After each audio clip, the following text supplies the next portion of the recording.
नमस्कार, कैसे हैं? आप थोड़े शेल शॉक्ड लग रहे हो।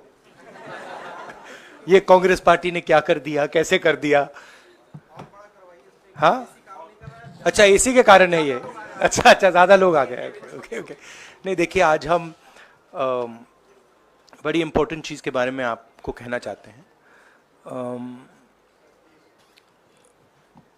पहली बार हमने नोट किया कि चुनाव के समय प्रधानमंत्री ने, होम मिनिस्टर ने और फाइनेंस मिनिस्टर ने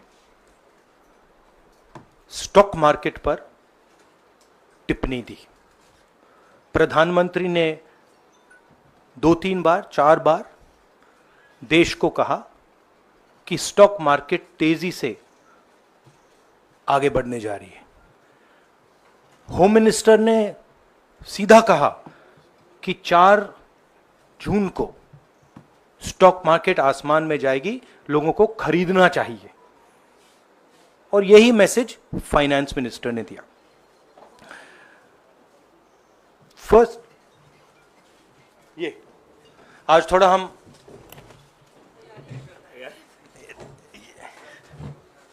तो ये क्रोनोलॉजी है। अमित शाह कहते हैं बाय शेयर्स बिफोर 4 जून। 19 में नरेंद्र मोदी जी कहते हैं stock market will break records on June 4। फिर 28 मई को रिपीट करते हैं। 1 जून मीडिया झूठे एग्जिट पोल रिलीज करती है।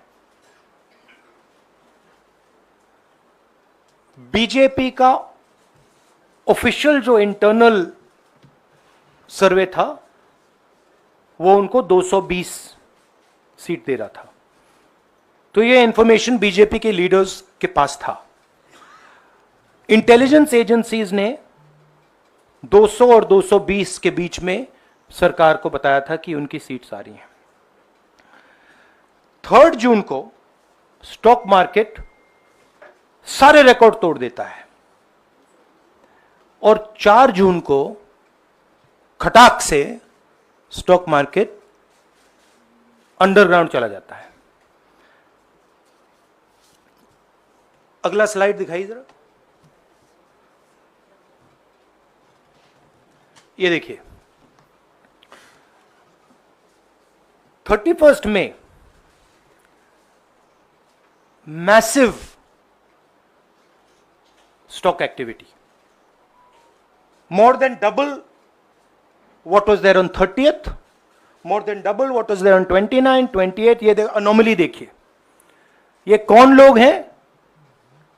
ये वो लोग हैं जो जानते हैं कि कोई ना कोई घपला हो रहा है। हजारों करोड़ रुपए यहां पे इन्वेस्ट हुए हैं, फॉरेन इन्वेस्टर्स ने इन्वेस्ट किए हैं। और उसके बाद 30 लाख करोड़ रुपए का लॉस होता है। किसका लॉस होता है? रिटेल इन्वेस्टर्स का लॉस होता है। तो ये जो आप देख रहे हैं, हिंदुस्तान की स्टॉक मार्केट की हिस्ट्री का सबसे बड़ा स्कैम है। और इसके बारे में हम कुछ सवाल पूछना चाहते हैं। पहला सवाल, why did PM and HM give specific investment advice to the 5 crore families investing in the stock market? Is it their job to give investment advice? Second, why both interviews were given to the same media house owned by the same business group, which is also under SEBI investigation for manipulating stock market? Third, what is the connection between the BJP, the fake exit pollsters, and the dubious foreign investors who invested 1 day before the exit polls were announced and made a huge profit at the cost of 5 crore families? We demand a JPC into this. We are absolutely convinced that this is a scam. Somebody has made thousands of crores of rupees at the cost of Indian retail investors, and the Prime Minister and the Home Minister have given an indication to buy. And this is a criminal act. So we demand today a joint parliamentary committee to investigate this. मैं हिंदी में बोल देता हूं, प्रधानमंत्री ने देश की जनता को इन्वेस्टमेंट एडवाइस क्यों दी, और 5 करोड़ परिवारों को जो इन्वेस्ट करते हैं उनको प्रधानमंत्री ने, होम मिनिस्टर ने स्टॉक खरीदने का आदेश क्यों दिया। दूसरा, दोनों इंटरव्यूज जो किए गए थे वो अदानी जी के जो चैनल्स हैं उनको दिए गए थे, उन पर सेबी का इन्वेस्टिगेशन हो रहा है, तो उन चैनल्स का क्या रोल है। और बीजेपी के बीच में जो फेक एग्जिट पोलस्टर्स हैं और ये जो फॉरेन इन्वेस्टर्स हैं, इनके बीच में क्या कोई रिश्ता है, और अगर रिश्ता है तो क्या है। हम जेपीसी चाहते हैं, हम इन्वेस्टिगेशन चाहते हैं, और देश इसकी सच्चाई जानना चाहता है। धन्यवाद। शुक्रिया राहुल जी। साथियों, अभी अभी राहुल जी ने आपको स्पष्ट तरीके से क्रोनोलॉजी समझ लिया है। बार बार गृह मंत्री कहते थे अब क्रोनोलॉजी समझिए। आज राहुल जी ने देश को क्रोनोलॉजी समझाया है। इसके ऊपर अगर आपके सवाल हैं तो एक एक करके आप पूछेगा, एक एक करके पूछेगा। I haven't said the chronology in English, so I'll say the chronology in English. 13th May 2024, the Home Minister says, buy shares before 4th of June. This is a clear indication to retail investors and others to buy stock. 19th May, for the first time, and then repeatedly until the 28th May, the Prime Minister says that the stock market is going to break records on 4th June. Finally, on 1st June, completely fictitious exit polls are released. These investors are given a completely wrong impression. And on the 3rd of June, as we all know, the stock market breaks all records and then crashes on the 4th of June. Whoever has made money as the stock market rose and also as the stock market crashed. And we are interested in having a joint parliamentary committee, a JPC, to investigate the role of the Prime Minister, the role of the Home Minister, role of BJP members, and also those people who have done these fake exit polls. And finally, we want to understand who are the people, these foreign investors, who did these trades. So we want an investigation for that. शुक्रिया राहुल जी। हाँ संजय। राहुल जी, इससे पहले भी आपने Adani issue पे JPC पिछली लोकसभा में मांग की थी, तो क्या आप चाहेंगे कि ये इशू और हिंडनबर्ग इशू दोनों कंबाइन हो और दोनों की जांच हो? ये जो इशू है, this is a broader issue than just the Adani issue. It is connected to the Adani issue, but this is a much broader issue. This is directly the Prime Minister of India, Home Minister, who are privy to data on actual election results, who have IB reports, who have their own data, who are advising retail investors to buy stock on the 4th. This has never happened before. And by the way, the Prime Minister has never commented on stock market before this. This is the first time the Prime Minister has commented, very interestingly, and multiple times, one after the other, saying that stock market is going to boom, stock market is going to boom, stock market is going to boom. And at the same time, he has information that the exit polls are wrong. He has information that he knows what is going to happen because he has IB data and he also has his own party data. हाँ जी रवि। राहुल जी, मेरा सवाल यही है कि जी news ने भी ये सारी चीज बताई है जनता को कि कई चैनलों ने मिलकर ये सब चीज़ किया है, जिस तरह से एग्जिट पोल करके लोगों को गुमराह किया है, जिस तरह से शेयर बाजार में सारा कुछ हुआ है, जी न्यूज़ ने भी इस मामले को उठाया है और बताया है। और आपके कहने का सीधा अर्थ है कि अडानी को इसका फायदा उठाने के लिए किया गया है? नहीं, मेरा कहने का ये अर्थ है कि उसमें अदानी इन्वॉल्व हो सकता है, मगर ये अदानी से बहुत बड़ी चीज है। इसमें बीजेपी के सबसे बड़े नेताओं ने कहा है, रिटेल इन्वेस्टर्स को मैसेज दिया है कि आपको स्टॉक खरीदना चाहिए। उनके पास इंफॉर्मेशन थी कि एग्जिट पोल्स गलत हैं, उनके पास इंफॉर्मेशन थी कि बीजेपी को फुल मेजॉरिटी नहीं मिलने वाली है, और वो जानते थे 3 जून को और 4 जून को क्या होने वाला है। कितने का 30 लाख, कितना 30 लाख करोड़ का नुकसान हुआ है? कितने का? 30 लाख करोड़ रुपए का नुकसान हुआ है और हजारों लाखों करोड़ रुपए का चुने हुए लोगों को फायदा हुआ है। और हम इंक्वायरी चाहते हैं प्रधानमंत्री पर, होम मिनिस्टर पर, जिन्होंने एग्जिट पोल किया उन पर, और ये जो फॉरेन इन्वेस्टर्स हैं उन पर। हाँ शमिन,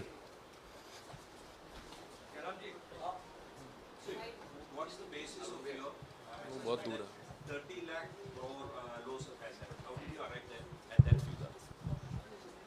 Do you want to explain? This is based on the value, market value of all the companies the day before the results came, and the market value of the stock market of all the companies at the end of the day on results. हाँ संजीव, एक minute Sanjeev. Rahul ji, you've talked about, are you alleging the involvement of the Prime Minister and the Home Minister? Yes. And whose money is it? Yes, Are you that, saying that it is what I their am money? saying. I am saying that people very high up in the BJP have carried out this scam. I am saying they had partners who carried out these exit polls. We would like to know if these exit polls were actually carried out, if people were actually sent out, and we'd also like to know the methodology of these polls. We'd like to understand who these investors are. We have some sense of who these investors are. So we are not just speaking out of the air. We are confident that if an investigation is done, interesting things will be revealed. And we think the Prime Minister and Home Minister are directly involved in this. हाँ सिद्धार्थ,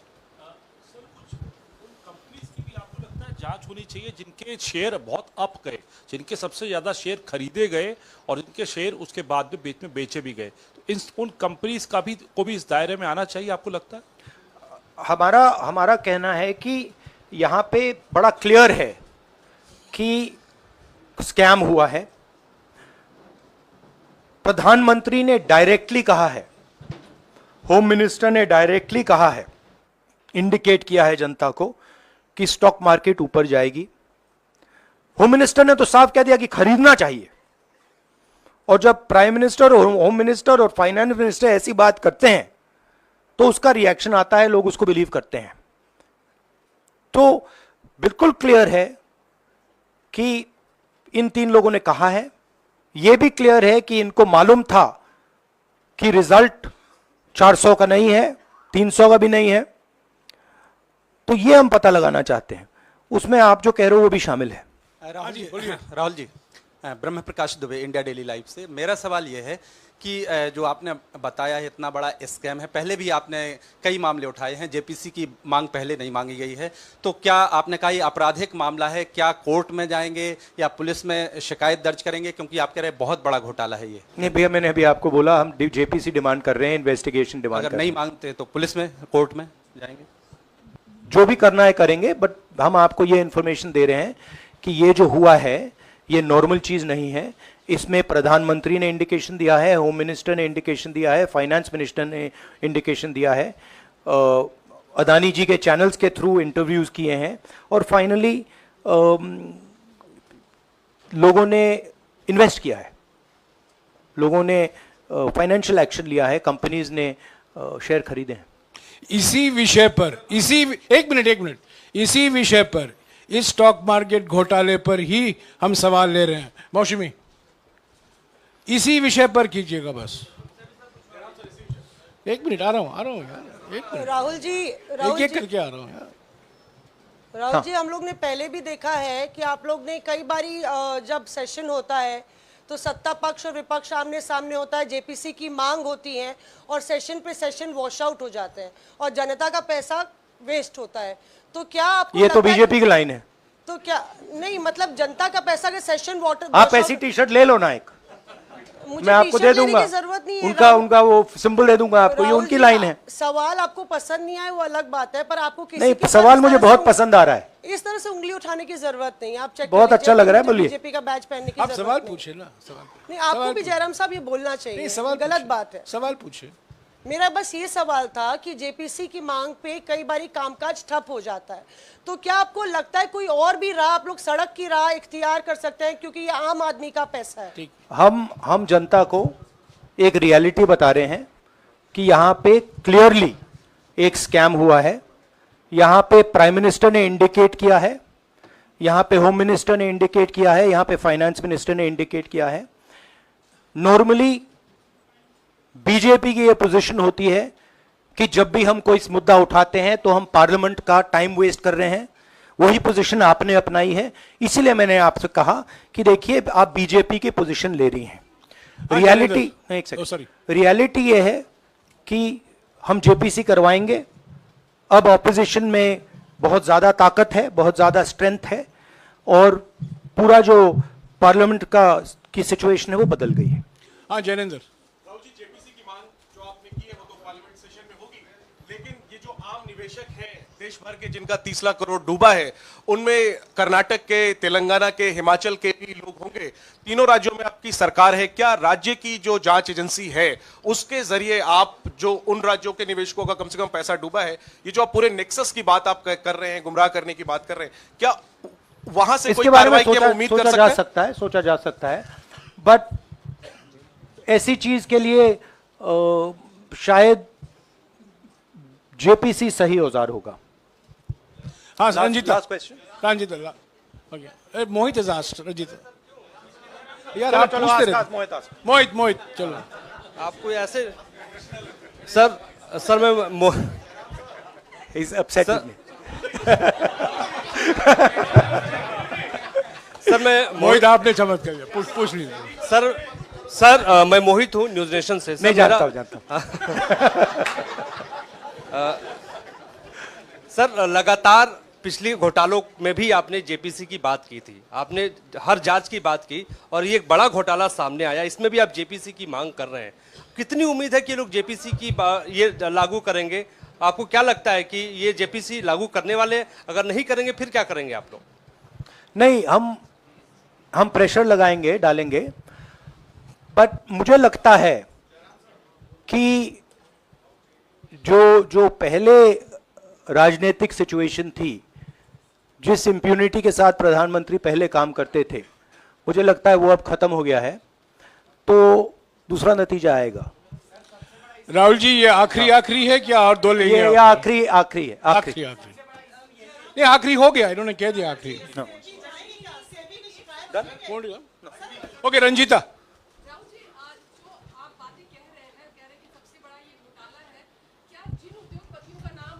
लेते रहे हैं, चुनावी जो रैलियां रही हैं उसमें भी और उसके बाद भी, क्या आप कहना चाहते हैं कि सरकार ने मदद की है उन उद्योगपतियों को और अमीर बनाने में? नहीं, मैं कह रहा हूं, मैं सिर्फ सरकार की बात नहीं कर रहा हूं, मैं दो इंडिविजुअल्स की बात कर रहा हूं। प्रधानमंत्री ने और हिंदुस्तान के सब रिटेल इन्वेस्टर्स जिनको नुकसान हुआ है, मैं आपसे बोल रहा हूं, आपको यह बात समझ आ जाएगी। आपका पैसा गया है, आपकी कमाई गई है, आपको नुकसान हुआ है, और इसमें करोड़ों युवा हैं जो ईमानदार हैं।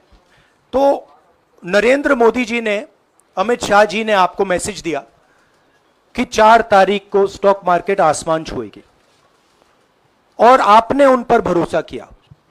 मगर सच्चाई यह थी कि नरेंद्र मोदी को मालूम था कि 4 जून को स्टॉक मार्केट आसमान नहीं छुएगी, 4 जून को स्टॉक मार्केट का जबरदस्त नुकसान होने जा रहा है, क्योंकि उनके पास इंटेलिजेंस की रिपोर्ट थी और बीजेपी का जो इंटरनल असेसमेंट था 220 सीट का, वो उनके हाथ में था। तो मेरा यह सवाल है और मैं आपसे इन्वेस्टर से कहना चाहता हूं कि आपको जो चोट पहुंची है, जो आपको दर्द हुआ है, वो चोट नरेंद्र मोदी जी और अमित शाह के बयान ने आपको पहुंचाई है। और हजारों करोड़ रुपए किसी ना किसी ने चोरी की है, वो आपके जेब से गए हैं, रिटेल इन्वेस्टर्स के जेब से गए हैं। तो मैं चाहता हूं, आपके लिए बोल रहा हूं, मैं आपके लिए बोल रहा हूं कि इन्वेस्टिगेशन होना चाहिए, पता लगाना चाहिए कि प्रधानमंत्री जी ने, होम मिनिस्टर ने आपको यह गलत इंफॉर्मेशन क्यों दी, और ये कौन लोग हैं, इन्वेस्टर्स जो हैं, फॉरेन इन्वेस्टर्स हैं, जिन्होंने इस दिन फायदा उठाया। ये देखिए ग्राफ है, ये रेड चार्ट जो है, इसको देख लीजिए। ये नॉर्मल ट्रेडिंग है, ये नॉर्मल ट्रेडिंग है, ये ग्रे वाली नॉर्मल ट्रेडिंग है, और ये जो ट्रेडिंग है ये अबनॉर्मल ट्रेडिंग है, ये 2-3 गुना है, और फिर ये हुआ है नुकसान। तो ये नरेंद्र मोदी जी और अमित शाह से मैं पूछ रहा हूं कि आप में इसमें आपका क्या रोल था, और रिटेल इन्वेस्टर्स के लिए पूछ रहा हूं, आपकी मदद करने के लिए पूछ रहा हूं, और इन्वेस्टिगेशन होगा तो आपके लिए होगा। धन्यवाद, शुक्रिया। Thank you.